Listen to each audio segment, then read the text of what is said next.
Lisons le livre de 1 Pierre, chapitre 2, nous commençons verset 11. Bien-aimés, je vous exhorte, comme étrangers et voyageurs sur la terre, à vous abstenir des convoitises charnelles qui font la guerre à l'âme. Alors, l'apôtre Pierre, je vous exhorte comme voyageurs, comme étrangers, sur la terre, à vous abstenir des convoitises charnelles qui font la guerre à l'âme. Nous sommes dans le monde. Nous ne sommes pas du monde. Et l'exhortation tend à attirer notre attention à ce qui concerne les choses qui se trouvent dans le monde. En fait, ce sont des choses qui se trouvent dans le monde qui corrompent la pensée des enfants de Dieu et ils abandonnent Dieu. Et c'est pour cette raison que l'apôtre Pierre, il dit, je vous exhorte comme étrangers et voyageurs. Nous sommes, nous aussi, à notre tour, les pèlerins, les voyageurs, de passage sur la terre. Ce qui va demeurer éternellement, c'est la parole de Dieu. Et la vie éternelle, pour nous, ce n'est pas ici encore. Parce que nous sommes de passage. Si nous sommes de passage, ça veut dire que nous avons une destination. Et il y a des règles de jeu pour atteindre la destination. C'est pour cette raison qu'il attire l'attention du peuple de Dieu de ne pas être distrait et perdre la direction. Perdre la direction. Oui, bien aimé. Verset 12. Ayez au milieu des païens une bonne conduite, afin que là même où ils vous calomnient comme si vous étiez des malfaiteurs, ils remarquent vos bonnes œuvres et glorifient Dieu au jour où il les visitera. Ayez au milieu des païens une bonne conduite. Vous allez comprendre combien de fois il est scandaleux pour un enfant de Dieu de poser des actes malsains au milieu de ceux qui ne connaissent pas Dieu. C'est le blasphème au nom du Seigneur. Ayez au milieu des païens une bonne conduite. Même sans la parole, il remarque vos bonnes œuvres et glorifie Dieu. Vous pouvez prêcher la parole de Dieu à quelqu'un sans lui parler de Dieu. Vous vous conduisez digne de la parole que vous avez reçue et le taux est joué. On regarde et on voit une bonne personne. Quand on veut côtoyer la bonne personne, on comprend que la sémence vient de Jésus. Une bonne conduite au milieu des païens. Ce sont des enfants de Dieu qui discutent encore au milieu des païens, qui crient et qui créent des scandales encore au milieu des païens. Vous vous rendez compte à Dieu. Vous qui commettez de tels actes, vous vous rendez compte à Dieu. Je vous ai rappelé plusieurs fois, comme c'est écrit dans le livre de Corinthiens. Ceux qui ont cru en Jésus, les choses anciennes sont passées. Voici toutes choses deviennent nouvelles dans ta vie. Toutes choses deviennent nouvelles dans ta vie.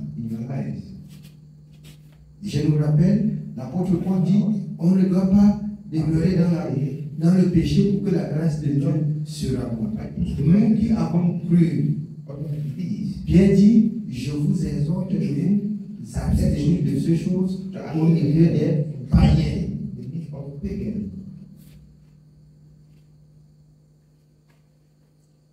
Un païen passe chez toi, tu le scandalises, c'est ton scandale. Je résiste aux païens sans péché contre Dieu. Dans mes droits et selon la justice, je résiste aux païens. Je résiste aux païens. Sans péché contre Dieu. Je résiste à tous ceux qui veulent me troubler. Toutefois, sans péché contre mon Dieu. Là, je dois méditer pour avoir la connaissance. Parce que la parole de Dieu dit dans le livre de Romains s'il était possible, si cela dépend de vous, soyez en paix avec tous. Ça veut dire, si ça dépend de ma volonté, que je sois en paix avec tous ceux qui me côtoient. Je prie encore Dieu qui me donne la patience, dont la parole de Dieu parle de Moïse, qui était un homme fort patient. On commet beaucoup de fautes en sa personne. Il s'abstient de se mettre en colère, de s'agiter et de pécher contre son Dieu. C'est pour ça que la parole de Dieu le qualifie d'un homme fort patient. Très fort patient. Or, c'est quand on cultive cette patience dans le cœur qu'on comprend la volonté de Dieu. Mais si nous sommes des hommes qui, avant d'entendre qu'on a réagi, nous allons beaucoup pécher contre Dieu. Parce que nos pensées ne sont pas les pensées de Dieu. Nous devons piétiner nos pensées pour ramener notre état d'esprit à épouser la pensée de Dieu. Là, on ne va plus pécher à tout bout de chemin. Oui, on continue bien. Nous continuons au verset 13. Soyez soumis à cause du Seigneur à toute autorité établie parmi les hommes, soit au roi comme souverain, soit au gouverneur comme envoyé par lui pour punir les malfaiteurs et pour approuver les gens de bien. Car c'est la volonté de Dieu qu'en pratiquant le bien, vous réduisez au silence les hommes ignorants et insensés. Alors, bien-aimés, en pratiquant le bien, le Seigneur nous dit, nous réduisons, bien-aimés, nous fermons la bouche de ceux qui cherchent les faux, de ceux qui font la guerre, en prenant le temps pour écouter Dieu, dans la patience, on ferme leur bouche. Parce qu'on ne s'emporte pas comme ils s'emportent. On n'agit pas comme ils agissent. Mais nous écoutons Dieu pour agir. Parlons, nous selon Dieu. Oui, bien lui. Étant libre, sans faire de la liberté un voile qui couvre la méchanceté, mais agissant comme des serviteurs de Dieu. Le voile qui couvre la méchanceté, c'est quoi? Tu peux ne pas parler, mais dans ton cœur, tu médites le mal. Il ne faut pas que ton silence soit l'incrédulité. Il ne faut pas que ton silence soit, tu es en train de tuer tout un peuple dans ton cœur. Certainement, si personne ne voit. Mais Dieu qui voit et qui sonde les cœurs et les reins, il te rendra selon l'état de ton cœur. Tu peux ne pas parler que tu as détruit toute une vie dans ton cœur. Ça n'épouse pas la pensée de Dieu. Ne parle pas parce que tu veux faire la volonté de Dieu. Ne parle pas parce que tu voudrais que Dieu parle. Et c'est là la volonté de Dieu qui reste agréable. Comme je disais, quelqu'un m'a importuné. Et voilà ce que j'ai fait. J'ai dit, je ne parle pas. Et d'ailleurs, je ne peux même plus répondre. Et alors, quand j'ai prié un petit temps, le Seigneur m'a dit, réponds. S'il fallait répondre avec précipitation ou avec colère, j'aurais détruit l'œuvre. Et après la réponse, il a dit, parce qu'il y a beaucoup de sagesse dans tes parents. Et ce que tu dis est vrai. Il y a beaucoup de sagesse. Amen. Amen. Oui, bien, on continue. Honorez tout le monde. Aimez les frères. Craignez Dieu. Honorez le roi. Honorez tout le monde.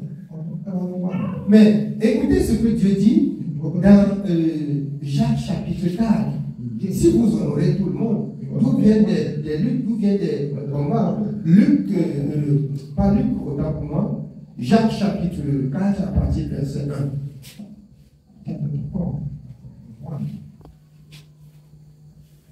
Jacques chapitre 4. Jacques Chapitre 4. Nous lisons à partir du verset 1. D'où viennent les luttes et d'où viennent les querelles parmi vous? D'où viennent les luttes et d'où viennent les querelles?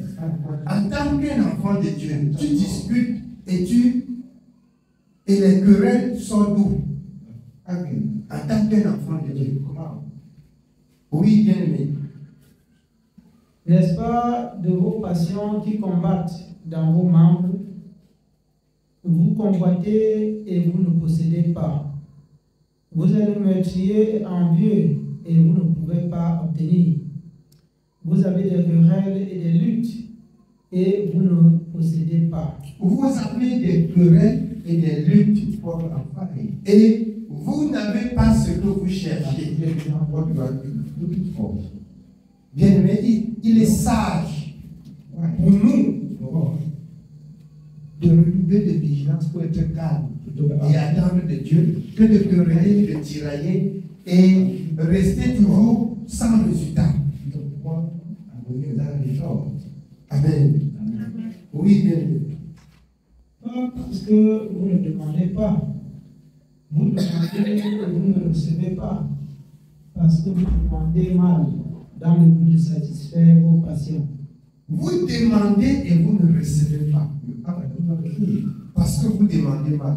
Vous ne demandez pas pour que l'œuvre de Dieu avance, mais vous demandez pour que vos besoins soient satisfaits. Comment vous pouvez avoir? Comment Dieu peut vous accorder? C'est impossible. C'est pas possible. La volonté de Dieu. La volonté de Dieu. Bien aimé, elle se présente dans toutes ses angles, dans ce qui est écrit. Si tu veux demander à Dieu, lis la parole de Dieu pour connaître comment demander. Peu importe ce que tu veux demander, cherche à savoir si c'est utile pour le service à Dieu. Amen. Oui, bien aimé. Adultère que vous êtes, ne savez-vous pas que l'amour du monde est inimitié contre Dieu? Celui donc qui veut être ami du monde se rend ennemi de Dieu. Si tu veux être ami du monde, tu te rends ennemi de Dieu. Si tu regardes encore le monde, il dit par le prophète Ézéchiel 14, ce peuple porte dans leur cœur ce qui leur a fait tomber dans leur iniquité. Et ils cherchent que Dieu rende justice pour eux. Il dit, est-ce que je vais me laisser consulter par ce gens? Est-ce que ces gens vont prier, je dois écouter? Non. Non, c'est pas possible. C'est pas possible. On demande quelque chose à Dieu parce qu'on veut combler nos manquements. Mais pour le service de Dieu, on n'est pas prêt de demander que Seigneur fait que accorde-moi telle chose pour que je te serve avec. Accorde-moi telle autre chose pour que je sois obéissant. Mais Seigneur, ouais, regarde ma misère. Je souffre avec ma famille. Oui, Seigneur, je suis en location. Mes égaux ont des maisons. Seigneur, vous demandez toujours des choses pour rendre votre vie confortable.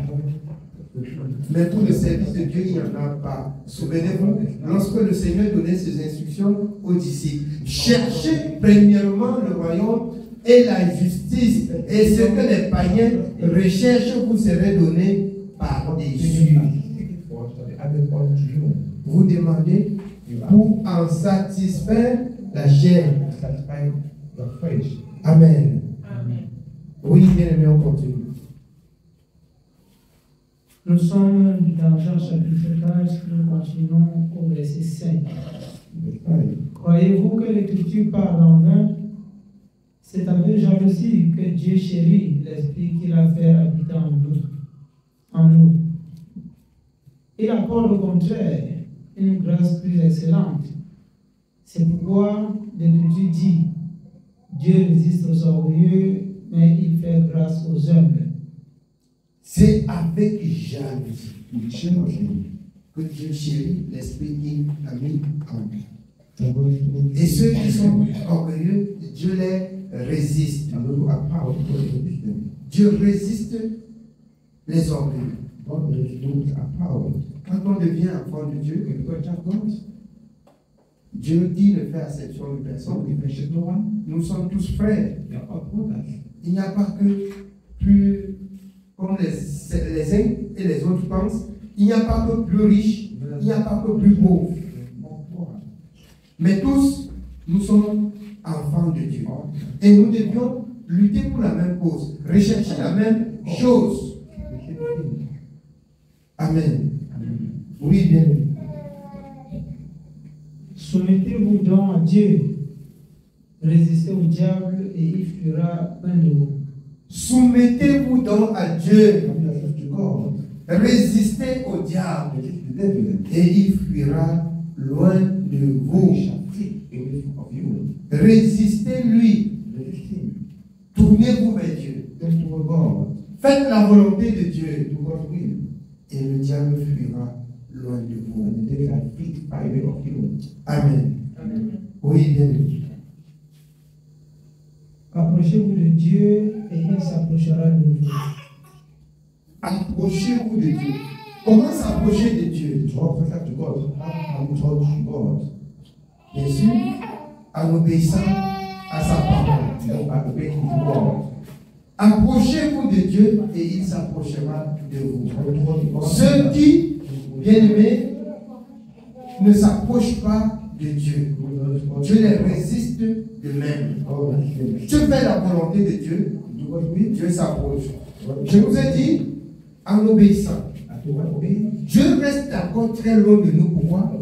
Parce que nous pratiquons encore des œuvres très mauvaises. Et nous ne sommes même pas prêts chaque jour de méditer ou d'écouter pour modifier notre condition à vivre selon la parole.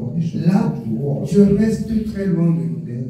C'est pourquoi avec la sanctification et l'obéissance à la parole, nous nous rapprochons chaque jour de Dieu. Nous nous rapprochons chaque jour de Dieu. Amen. Nous continuons. Humiliez-vous devant le Seigneur et il vous élèvera. Ne parlez point mal les uns des autres, frères. Celui qui parle mal d'un frère ou qui juge son frère parle mal de la loi et juge la loi. Ne parlez pas mal les uns les autres. C'est que vous avez brouillé les ombres du salut. Ce qui était précieux pour vous, c'est que vous avez détruit. Amen. Oui, bien. Nous continuons au verset 11. Or, si tu juges la loi, tu n'es pas observateur de la loi, mais tu en es juge. Un seul est législateur et juge, c'est celui qui peut sauver et perdre. Mais toi qui es-tu qui juge le prochain? Alors, un seul est celui qui juge. C'est la même personne qui peut sauver. Dans 1 Corinthiens 2, l'homme spirituel jugé de tout et n'est lui-même jugé par personne. J'ai rappelé plusieurs fois. L'homme spirituel ne juge pas lui-même, mais il prend la parole pour juger. Ça devient le jugement de Christ et non la pensée de l'homme. Donc, si je te reprends avec la parole, je ne t'ai pas jugé. Mais la parole, c'est la parole du Seigneur qui te juge. Afin que les gens apprennent à comprendre. Oh, tu parles comme ça, tu me juges. Mais si tu fais ce que la parole refuse et on lit la parole, est-ce que c'est celui qui lit la parole qui te juge? Non. C'est la parole et celui qui a donné la parole qui te juge. À savoir Christ. Lui seul a l'habilité de juger. Amen. Oui, bien. sommes au verset 13. À vous maintenant qui dites, aujourd'hui ou demain, nous irons dans telle ville, nous y passerons une année, nous trafiquerons et nous gagnerons. Vous qui ne savez pas ce qui arrivera demain, car qu'est-ce que votre vie? Vous êtes une vapeur qui paraît pour un peu de temps et qui ensuite disparaît. Vous devriez dire au contraire, si Dieu le veut, nous vivrons et nous ferons ceci ou cela. Mais maintenant, vous vous glorifiez dans vos pensées orgueilleuses. C'est chose mauvaise que de se glorifier de la sorte. Celui donc qui sait faire ce qui est bien et qui ne le fait pas commet un péché. Celui donc qui sait faire ce qui est bien et ne le fait pas commet un péché. Ce qui est bien, nous le connaissons, que c'est tout ce qui est recommandé dans la parole. Amen. Oui, bien. Que Dieu soit béni. Amen. C'est le message de ce soir.